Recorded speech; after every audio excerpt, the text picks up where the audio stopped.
occurred in 1996. Barry Lucatus arrived at his algebra class dressed in a cowboy costume, which his classmates found ridiculous. However, what they didn't know was that he had 2 guns, a rifle, and 78 rounds of ammunition hidden under his costume. Barry opened fire, and his first victim was 14-year-old Manuel Vela. Several others were also injured in the attack. Barry then took hostages, but made a tactical mistake by letting the wounded be taken. In a moment of distraction, the teacher was able to snatch his rifle.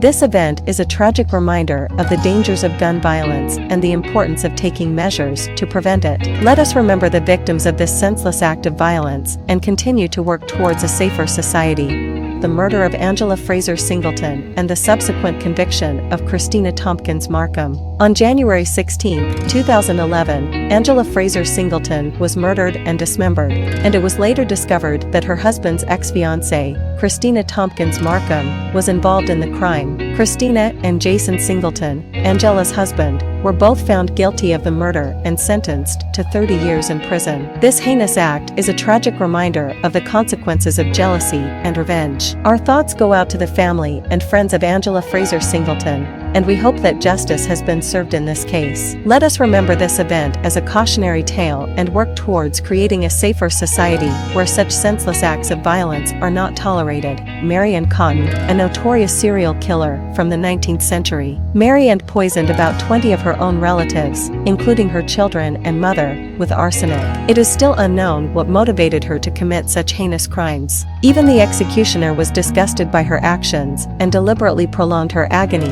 at hanging by not knocking the bench out from under her feet in time. This chilling story serves as a reminder of the dangers of unchecked human behavior and the importance of seeking justice for victims of such horrific crimes. Discuss the horrific story of Edmund Kemper's victim, 15-year-old Japanese girl Eiko Ku.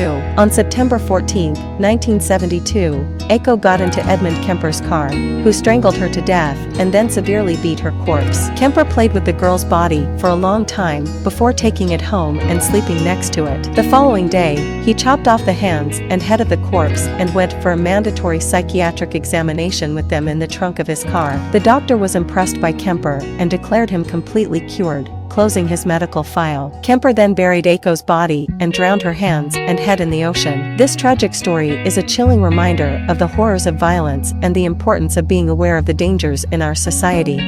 World Press Photo winner of 1957. The photo captured at school for Dorothy Counts, the first black student to attend Harding University High School in North Carolina. The image shows the harsh reality that Dorothy faced as she was bullied by other students who threw rocks at her and yelled at her to go back where she came from. Despite managing to make 2 friends on her second day, they were forced to end their friendship due to pressure from other students. Teachers ignored her, and her parents were called by other parents who threatened to have Dorothy removed from school. After experiencing her car being smashed and her locker looted, the family decided to leave the institution. They moved to Pennsylvania, where Dorothy attended high school and later earned a degree from Johnson C. Smith University. This photo is a reminder of the struggles faced by Black Americans in the fight for equal education, and the courage and perseverance of those who fought against discrimination.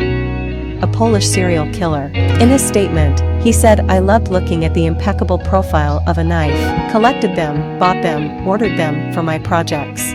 I always carried them with me. I loved them, and I think that was probably my greatest love. To me, the knife was a living creature. I loved its tongue, delighted in its work, the evenly cut strip of meat, the pierced board. The knife was me. I loved to watch the blood dripping down it, the drops falling to the ground, and, still recently alive, being absorbed by it."